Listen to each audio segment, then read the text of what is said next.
Salut à tous, moi aujourd'hui comme vous pouvez le voir derrière moi, je suis toujours à la maison, je ne suis pas dans les champs, étant donné que la climatologie, comme vous pouvez le voir derrière moi, bon, il commence à refaire un peu beau, le temps est au beau fixe comme on dit, malgré qu'il y a plus d'une vingtaine de millimètres ces derniers jours. Le week-end dernier, donc là on est le 21, donc le week-end du 20 du printemps, il a fait des petites gelées le matin, donc ça a déçu, ça gadouillait dans les chemins. J'ai été faire un tour dans les champs pour voir un peu l'avancement des blés, pour pouvoir bientôt commencer donc le programme des désherbages des fongicides. Donc ça sera dans une prochaine vidéo. Et là, je vais m'occuper, comme vous pouvez voir derrière moi, du semoir à betterave. On va pas tarder à commencer les semis de betterave par chez moi. En Seine-et-Marne, il y en a qui ont déjà quasi fini. Plus loin, à côté dans la plaine de Troyes, il y en a qui ont commencé aussi. Ça fait un peu tôt. Ils ont commencé vers le 15 mars. Vu les conditions qu'il y a eu, c'est limite. Bon, moi, de toute façon, j'ai pas encore commencé, étant donné que je suis avec donc mon cousin cette année. Donc vous verrez le semoir faire avec deux ensembles différents, son tracteur et le mien. Mais en attendant, je vais m'apprêter à le préparer. Donc comme vous pouvez le voir derrière moi, je vais commencer à le laver. Parce qu'évidemment, les pigeons ont chié dessus. Donc franchement, c'est génial. J'avais mis une bâche pourtant, sauf que ces enculés là, ils ont réussi à passer. Donc je m'en suis occupé, ils se sont barrés. Maintenant, ils viendront plus. Donc j'ai commencé à le laver. Donc je vais le laisser un petit peu sécher en attendant. Ce que j'ai à faire dessus, donc tout simplement, j'ai trois choses à lui faire dessus, dont deux que je vais faire là. La dernière, je vous expliquerai pourquoi je ne le fais pas tout de suite. Donc ça sera en fin de vidéo. La première chose que j'ai à faire déjà, ça va se situer donc là-dedans. Dans les éléments semeurs, je vais lui changer les disques. Donc là, il était encore équipé en disque à colza. Étant donné que mon cousin avec qui je sème les betteraves cette année, il l'avait emprunté pour pouvoir semer son colza dans une de ses parcelles. Donc il l'avait emprunté, je lui ai dit tu peux le prendre, il n'y a pas de souci. Donc là, je vais y remonter les disques à betterave. Bon, pour ça, je sais pas si je le ferai là sur le plateau ou si je l'attellerai sur le tracteur pour avoir plus de place ou sur le télescopique. Je verrai ça. Mais déjà, la première chose que je dois faire, c'est que ça va se situer ici. Donc, sur les arbres d'entraînement. Donc le semoir est équipé de deux arbres. Alors, je vais vous montrer exactement ce que je vous parle. Voilà. Donc, le semoir a deux arbres d'entraînement. Donc un ici qui est nettement supérieur à son petit frère jumeau. Alors, étant donné pourquoi. Donc celui-ci, c'est celui qui entraîne la boîte de vitesse. Donc il part des roues qui sont ici. Voilà. Les roues, pendant qu'elles tournent dans le champ en avançant, vont entraîner une chaîne de vélo qui se trouve ici, qui est reliée, comme vous pouvez le voir au fond là, à un arbre qui est relié lui dans cette partie là-dedans. Bon, ça je vous le montrerai plus tard, qui est la boîte de vitesse. Donc la boîte de vitesse, c'est ni plus ni moins qu'un grand plateau et un petit plateau, comme sur les vélos. Quand vous êtes sur le grand pignon et sur le petit pignon, vous pédalez moins fort et ce qui vous permet d'aller plus vite, ce qui vous donne plus de couple. Et inversement, quand vous êtes sur le petit plateau en haut et le grand pignon en bas, là vous pédalez dans la semoule pour avancer, pour vous grimper quand vous grimpez les côtes. Bon, voilà à peu près le système. Et ensuite, comme vous pouvez le voir là, il y a une deuxième sortie donc en bas sur le deuxième pignon qui lui relie à chaque élément avec une chaîne qui se trouve là-dedans, ce qui me permet de faire l'entraînement des disques et donc de semer les graines. Alors ce que je vais y faire, c'est que je vais lui ajouter donc deux capteurs que je vais positionner au milieu des deux arbres, parce que j'ai deux demi-arbres, donc un pour 6 éléments et l'autre pour 6 éléments. Et l'année dernière quand j'ai semé, je me suis fait niquer la gueule comme un débutant. Bon, j'ai pas fait attention, faute d'inattention, hein, bien sûr, de toute façon c'est jamais la faute de la machine, c'est toujours la faute de l'homme. Et ce qui s'est passé l'année dernière, c'est que j'ai descendu le relevage, sauf que sur mon 8340, il y a une fente, et si je descends trop bas, ça bloque le relevage. Donc, ce qui s'est passé, c'est que les disques ont tracé, mais leurs roues n'ont pas entraîné la boîte de vitesse. Et ce qui a pour incidence de ne pas avoir semé de graines. Donc l'année dernière, j'ai eu 10 rangs sur 300 mètres qui n'ont pas été semés. Donc j'ai tout ressemé à la main, et là cette année j'ai dit hors de question.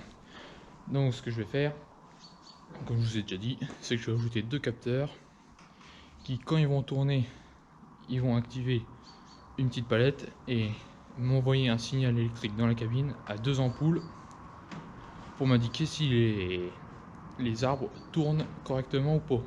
Ou à contrario, s'ils ne tournent pas, là ça veut dire que soit la chaîne a déraillé, soit elle a cassé, ou alors il y a un autre souci quelque part. Donc ça, je vais vous montrer tout de suite ce que je vais faire. Bon, j'ai été rechercher toutes les affaires que j'aurais besoin pour faire la modif sur le semoir comme je vous ai présenté. Donc déjà, la première étape, c'est que j'ai fabriqué donc une petite entretoise comme ceci, donc avec du tube Galva. De toute façon, ça n'a pas besoin d'être de la ferraille parce que ça ne sera pas soudé ça. Alors ça, je vais vous montrer pourquoi que c'est fait. Hop. Donc, la pièce va venir se mettre donc ici, donc comme son petit frère jumeau là. Vous voyez, j'ai fait une première pièce, donc celle-là elle va venir ici. Donc ça, c'est tout simplement, c'est pour pouvoir venir mettre des petites cames afin que ce qui va permettre après de m'indiquer en cabine comme quoi que l'arbre tourne, c'est cette petite pièce là, donc ce qu'on appelle un contacteur. Donc ça, j'ai récupéré ça d'un vieux boîtier que mon cousin m'a donné qui foutait à la ferraille. J'ai dit est-ce que je peux le récupérer, il m'a dit ouais, y a pas de problème, il fait si tu as envie de bricoler quelque chose avec. Donc ça, c'était une bidouille faite par mon grand oncle à l'époque qui était bricoleur. Alors on pense avec mon père, c'était pour une machine à béton qu'il avait fabriquée pour faire vibrer le béton, étant donné qu'ici il y a des crans, donc il y a des cannelures, donc je pense, à mon avis c'était pour pouvoir régler une minuterie pour pouvoir faire vibrer le béton de temps en temps. Donc les deux pièces sont mises, donc le contacteur qui lui va venir se mettre, hop, ça fait des voyages mais bon, j'ai pas trop chaud, je peux pas me mettre dans l'autre sens. Donc le contacteur lui va venir se mettre à peu près comme ça. Donc il faudra que je positionne vraiment exactement bien comme il faut, parce qu'après ici sur le petit tube, la petite entretoise que j'ai mis, je vais venir mettre une came, donc une petite épaisseur en ferraille qui va venir se mettre juste à fleur du contacteur. Et quand, donc je vais vous poser pour vous expliquer mieux, voilà, hop. Donc si vous vous imaginez que mon doigt ça représente donc l'arbre d'entraînement des roues, le contacteur va venir se mettre juste ici, et ici il faut vous imaginer il y a une petite came qui va venir juste en position. Et quand la came en tournant, quand l'arbre va venir tourner, quand la petite molette ici va venir en contact avec la came, la palette va se lever comme ça, et avec le fil électrique qui va venir de la cabine, donc de ma petite boîte, ça je vous montrerai après quand je la fabriquerai, ça va envoyer un courant électrique. Donc la pale va mettre en contact les deux palettes ici et envoyer ça en cabine. Pour faire plus simple, c'est pas compliqué, un contacteur c'est comme un interrupteur de maison que vous avez tous chez vous. Quand c'est en position fermée, les deux bornes ne sont pas reliées. Donc à l'intérieur de ça, quand vous appuyez sur le bouton, en fait vous venez juste déplacer une petite languette pour faire contact entre les deux bornes, et ce qui vous donne la lumière. Là, la languette est désaccouplée et puis en contact avec l'autre partie, et là, elle est en contact. C'est tout simple, mais c'est ingénieux. Donc là, j'en ai récupéré deux. Bon, il m'en reste encore deux autres, ça sera sûrement pour un autre projet, je ne sais pas, on verra ça, ça sera pas perdu. De toute façon, je les ai tous testés et ils fonctionnent. Bon, maintenant, il me reste à faire leur support. Donc, j'ai récupéré un petit bout de fer plat, le même que j'ai utilisé pour faire des supports pour le 85-60 dans la vidéo de la semaine dernière.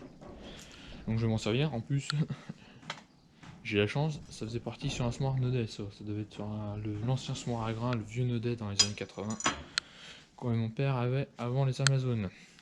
Bon, allez, je prends les cotes, je vous montre tout ça en timelapse et je vous retrouve après quand tout ça sera monté. Donc j'en ai pour un petit moment à tout monter. Je vous retrouve juste après pour vous montrer le résultat avant de parler là plus sérieusement d'électricité. Allez, je vous montre tout ça.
Voilà, comme vous avez pu le voir donc dans la vidéo en accéléré, j'ai fabriqué donc déjà mes deux pattes, mes deux brides qui sont boulonnées, donc juste positionnées pour le moment ici, et puis pareil de l'autre côté. Et puis là, comme vous avez pu voir, je viens de mettre donc mes petits colliers avec ce que je vous disais tout à l'heure, au bout de mes doigts là, voilà, entre ce qu'il y a ici dessus, les petites cannes. Ce qui va me permettre de pouvoir faire lever ma palette du contacteur quand les arbres vont tourner. Bon, là, j'ai juste positionné comme ça. Donc maintenant, ce que je vais faire, c'est que je vais prendre donc mon contacteur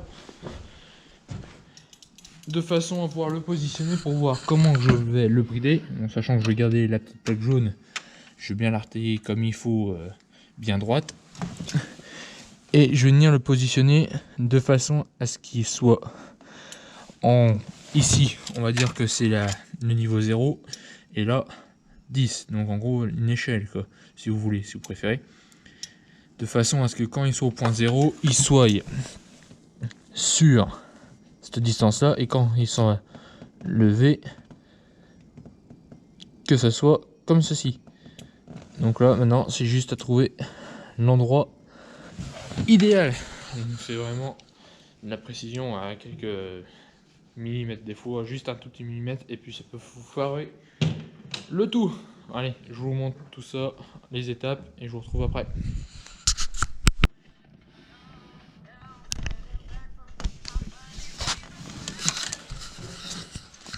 Voilà, donc comme ça vous avez pu voir l'emplacement donc du contacteur.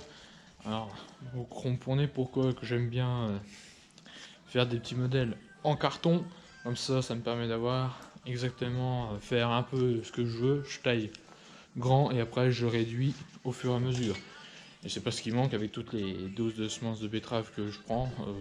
Là je crois que j'en ai une trentaine à peu près de doses, donc comme ça au moins ça me permet de faire des plans, des cotes, et après pouvoir les reporter sur la ferraille.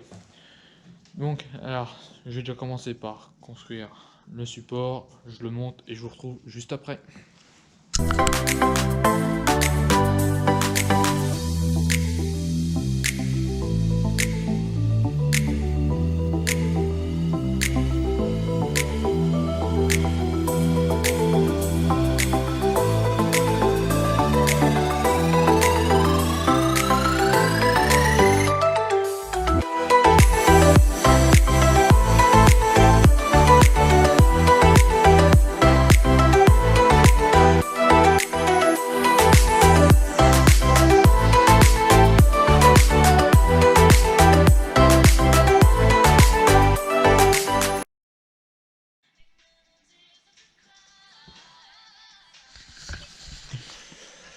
Bon voilà, vous avez pu voir en timelapse donc la fabrication de A à Z, donc à partir du gabarit. Bon, j'ai été un petit peu trop, pas assez gourmand on va dire, j'ai pas attaqué assez grand, mais je préfère me faire en 2 fois qu'en faire une seule et que ça soit trop plus à la bonne cote et qu'il faut que je recommence tout. Bon, au passage, vous avez pu voir, hein, je me suis un peu écorché, mais comme dirait le proverbe, c'est pas ça qui arrête le pèlerin. Bon, maintenant, je vous emmène voir ce que ça peut rendre sur le semoir. Évidemment, faut peut-être mieux que je prenne la lampe parce que sinon, vous allez rien voir. Et puis j'ai de l'eau qui tombe de la figure. Ça, c'est rien. Donc, là, je vais vous mettre de façon à ce que vous puissiez voir. Voilà. Je prends mon petit contacteur. Bon, j'ai pas boulonné bien sûr, mais c'est juste pour l'instant. Et comme vous pouvez le voir, c'est à la bonne place. Voilà. Bon allez. Maintenant ce que je vais faire, c'est que je vais déboulonner mon support que j'ai fait sur le bâti du semoir. Je vais sur la table, l'établi, je soude et je vous retrouve juste après. 1, 2. Bien, comme vous pouvez le voir derrière moi, j'ai descendu le semoir à betterave du plateau et je l'ai attelé sur le tracteur. Alors pour 2 raisons. La première, je vais vous montrer. J'ai positionné donc les capteurs dans leur position normalement finale. Ça devrait ressembler à ça. Donc je l'ai dételé tout simplement parce que je vais attaquer donc la deuxième partie, l'installation des capteurs. J'ai été chercher à l'instant à la concession du câble. Donc là il y a exactement 10 mètres en 2 x 5 mètres de fil de 2,5 mm de section. Et puis j'ai été chercher aussi les petites cosses à sertir, donc jaunes en petites rondelles, donc, que je vais modifier pour pouvoir les installer sur les capteurs. Et ensuite j'ai tout préparé là, donc, les petits témoins lumineux. Et ensuite il me restera juste la boîte de dérivation. Alors le petit problème c'est que la boîte de dérivation elle n'existe pas, donc étant donné que ça, quand je le mets dans une boîte, ça fait 5 cm de longueur. Donc il faudrait un minimum une boîte qui fasse 100 voire 125 cm de diamètre. Et une boîte de dérivation en 125, ça n'existe pas. Le plus gros c'est 85. Donc pour ça, je vais me servir d'un tube PVC. Donc, ça fera l'affaire, hein, de toute façon. Quand on ne trouve pas la pièce qu'il nous faut, moi j'ai arrêté ça de mon père, c'est comme ça.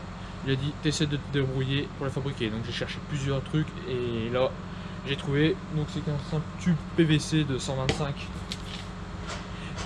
de diamètre, donc 12 cm et demi. J'ai déjà essayé, hein, pour voir ceux qui me suivent sur Instagram, ils sont pu voir, j'avais mis une story où c'est que j'avais mis les branchements. Donc là ce que je vais faire, c'est que je vais la fabriquer.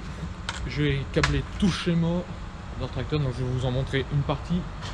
Là comme vous pouvez voir au fond, mon père est en train de livrer donc les dernières bennes de blé. Bon ça je vous ferai pas de vidéo là-dessus parce que j'en ai déjà fait une il y a quelques temps.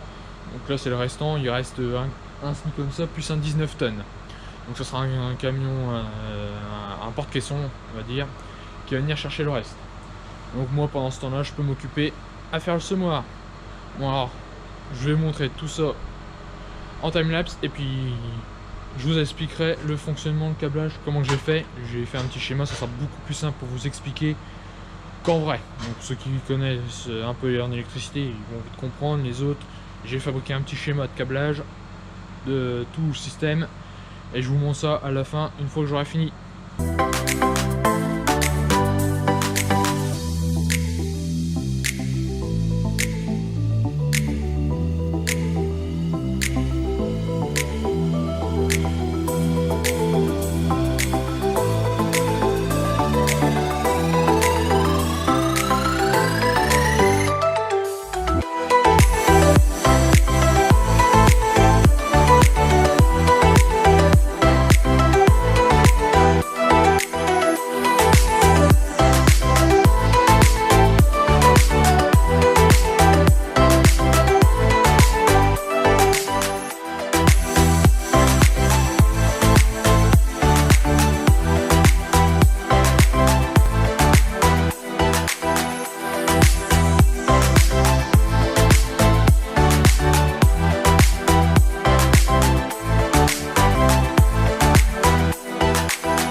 Voilà, donc comme vous avez pu le voir en timelapse, donc j'ai réalisé les branchements donc des câbles pour alimenter mes contacteurs, et voilà le résultat.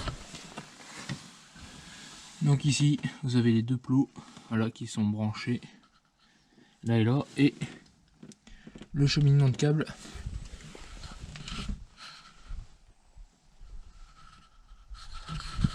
approximatif jusqu'au tracteur. Bon, pour l'instant je ne l'ai pas fixé complètement parce qu'il faut que je m'attaque maintenant à la fabrication de ma boîte de dérivation. Comme je vous ai dit, en électricité, les boîtes de dérivation ça s'arrête à 80. Donc si vous voulez un exemple, ça s'arrête à plus petite ça. Et quand vous devez mettre donc une ampoule comme ceci, ça c'est un tube de 100, comme vous pouvez le voir. Si j'en mets déjà deux, une ça prend quasiment toute la place. Donc c'est pour ça que j'ai pris un gros tube de 125. Donc là ce que je vais faire, c'est que je vais essayer de le couper, déjà bien le recouper bien droit, parce que il part un peu en cacahuète. Donc je vais le recouper bien droit. Ensuite je vais en prendre 8-9 cm à peu de choses près, le couper le plus droit possible. On va essayer parce que c'est pas toujours évident, du PVC comme ça, du PU. Ça ne se coupe pas facilement des fois. Un coup ça m'est arrivé, j'ai coupé et ça s'est fêlé juste après. Donc là c'est génial. Comment péter un câble. Allez, je coupe ça, je vous fais quelques vues et je vous retrouve.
Voilà, comme vous avez pu le voir précédemment, donc j'ai commencé à peindre mon petit support pour ma boîte de dérivation, ainsi que les deux supports des deux capteurs que je vais mettre sur le semoir, sur le châssis exactement.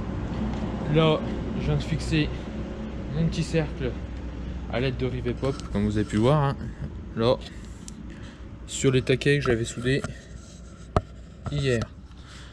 Donc là maintenant, ce que je vais faire, c'est que je vais commencer la dernière étape, donc l'électrification, on va dire. Je vais mettre mes petites lumières, mes petits voyants sur la boîte. Donc pour ça, je vais me servir de ces petits morceaux là. Comme vous pouvez le voir, déjà j'avais déjà percé 2 trous. C'était sur un vieux morceau que j'avais fait avant pour essayer voir quel rendu que ça pouvait donner, pour essayer d'avoir une meilleure vision lors du travail quand je sèmerai les betteraves avec.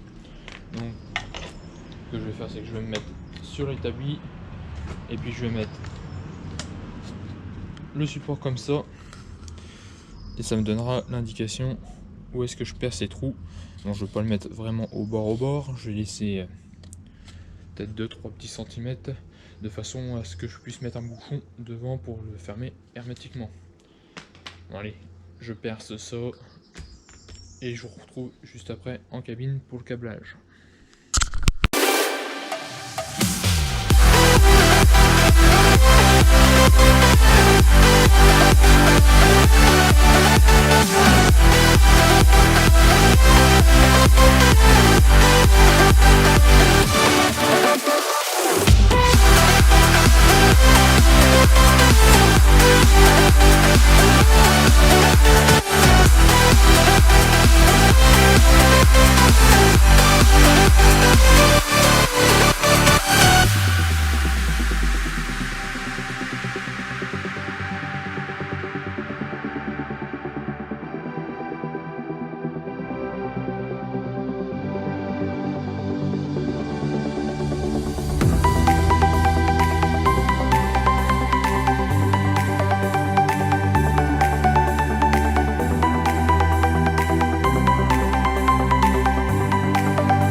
Voilà, comme vous avez pu voir précédemment en timelapse, je vous ai pas montré en temps réel parce que ça m'a mis un peu du temps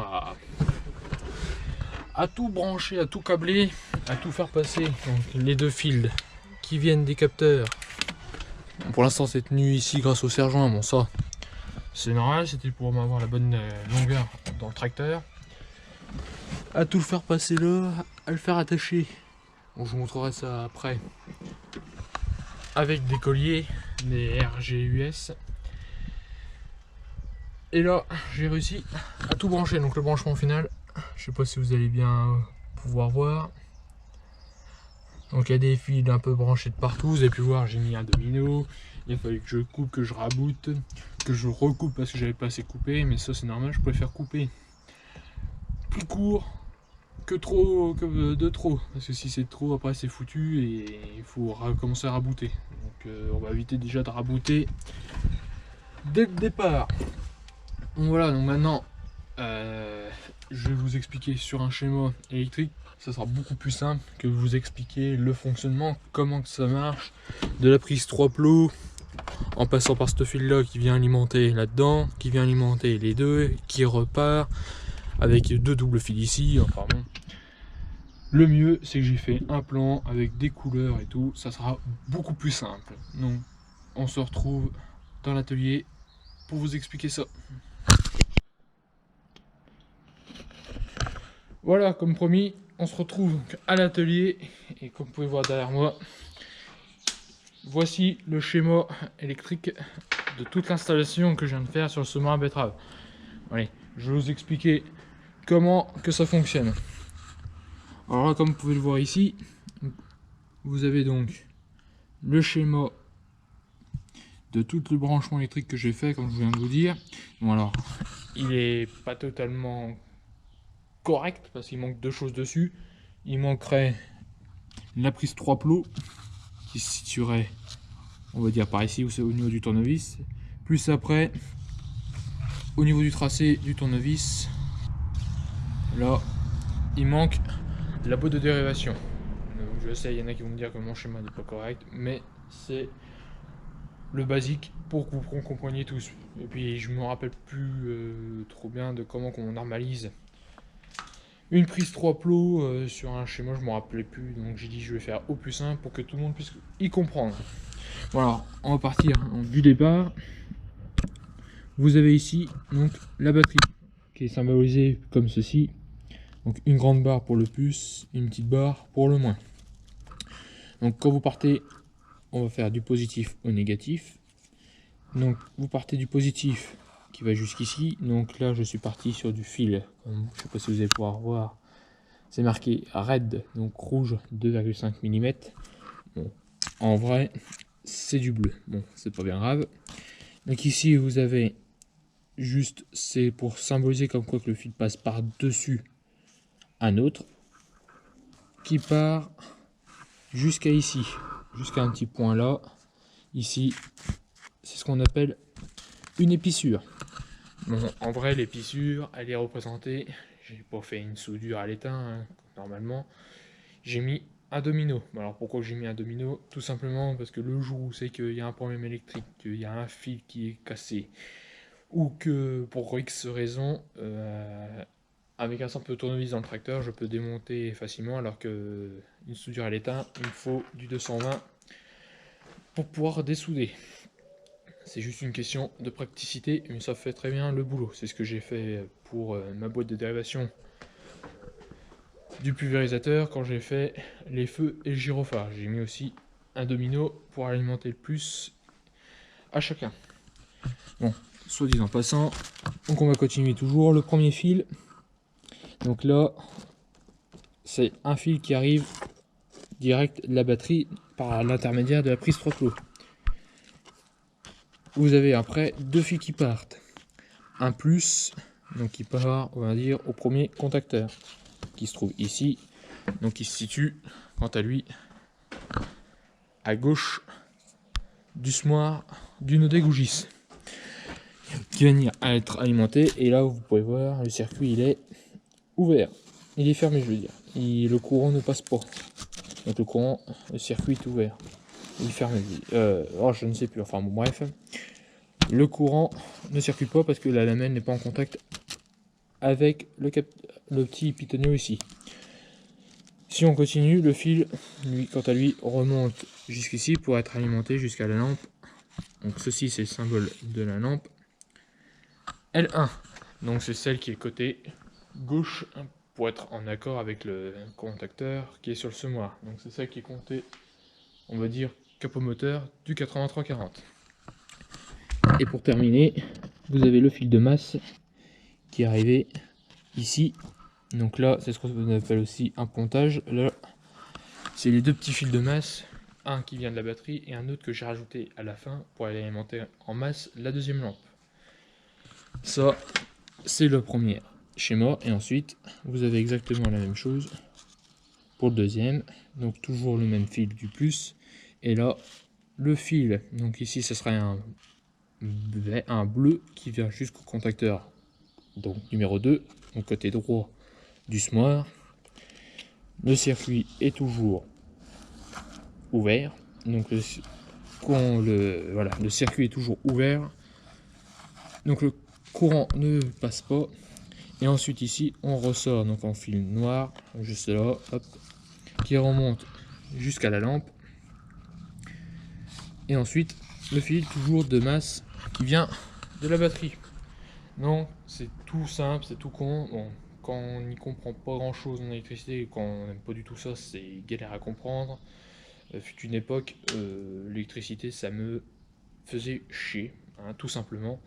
Je détestais ça, et puis c'est quand je suis arrivé au lycée, et puis surtout après quand je suis arrivé en bac pro, et puis j'ai commencé un peu à bricoler 2-3 trucs chez moi, des trucs tout simples, tout con, que j'ai appris. Et ensuite quand j'étais en stage, ou quand je suis tombé en panne tout simplement avec le tracteur, et que j'allais des fois à la concessionnaire, ou quand le mécano venait pour réparer, j'apprenais avec lui, je regardais comment il faisait, je l'aidais, et puis c'est comme ça que j'ai tout compris. Donc voilà, j'espère que vous aurez au moins compris. Bon, après si vous avez des questions, vous pourrez me les dire en commentaire, et puis je répondrai dans une prochaine vidéo, où c'est que je pourrais bien vous réexpliquer tout. Bon, maintenant que c'est fini, il me reste plus que le phase de test. Donc là, je vais aller mettre la prise de courant dans le tracteur. Je vais redescendre derrière, je vous emmène avec moi, et puis on va voir si les branchements sont corrects. On croise les droits, normalement, il n'y a pas de souci.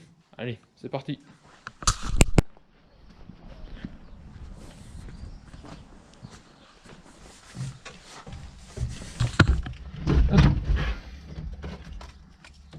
La petite prise 3 plots. Hop. Bon. Évidemment, comme c'est neuf, c'est dur à rentrer. Bon, normalement, ça sera pas branché ici, mais ça sera branché là. Sauf que là, j'ai un petit souci. Je n'ai pas d'électricité qui arrive, j'ai pas de jus. Donc, je pense à mon avis que je vais avoir un problème derrière au branchement. Mais c'est pas le cas. Maintenant, on va voir si tout ça, ça s'allume.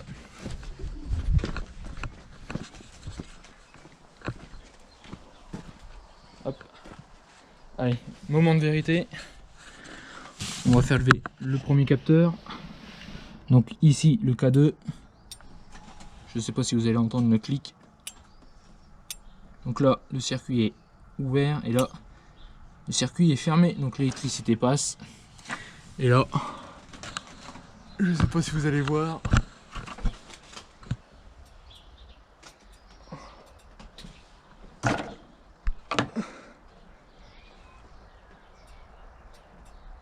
Ouais.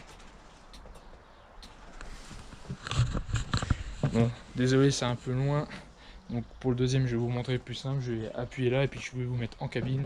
Comme ça, vous serez aux premières loges pour voir si les deux contacteurs fonctionnent. Mais là, celui de droite, on le voit un peu au loin. Il fonctionne.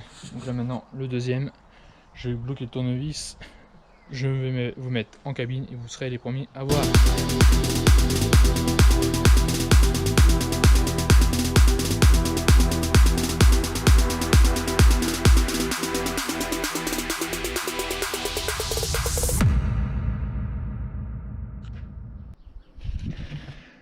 Voilà, donc ça fonctionne, je suis super content. Maintenant, il ne me restera plus qu'à faire, ce sera à vraiment régler au millimètre près les capteurs. Donc pour ça, il faudra être deux, ou tout seul c'est faisable aussi. Tourner donc les roues d'entraînement ici, pour les faire arriver jusqu'aux petites cames que j'avais installées, pour pouvoir les régler vraiment au millimètre, pour qu'une fois la came, que la palette, une petite roulette monte sur la came, que ça allume l'interrupteur, et quand elle sort de la came à redescendre, que ça l'arrête. Donc ça, je ne vais pas vous le montrer, je le ferai plus tard. Là maintenant, je vais m'occuper donc à changer les disques, donc à passer les disques à colza aux disques à betterave. Donc voilà, bon, j'espère que cette vidéo donc, vous aura plu, que vous aurez appris un peu des choses en électricité et tout ça. N'hésitez pas à laisser un commentaire, et j'y répondrai, à vous abonner, à liker. Et puis moi je vous dis à la prochaine vidéo, donc normalement semis de betterave, avec cet ensemble là, où c'est qu'il va y avoir 2 autres équipements, un autre ensemble avec le semoir et un autre tracteur, et mon TM. Vous verrez tout ça dans la vidéo. Allez, je vous dis à la prochaine. Salut à tous!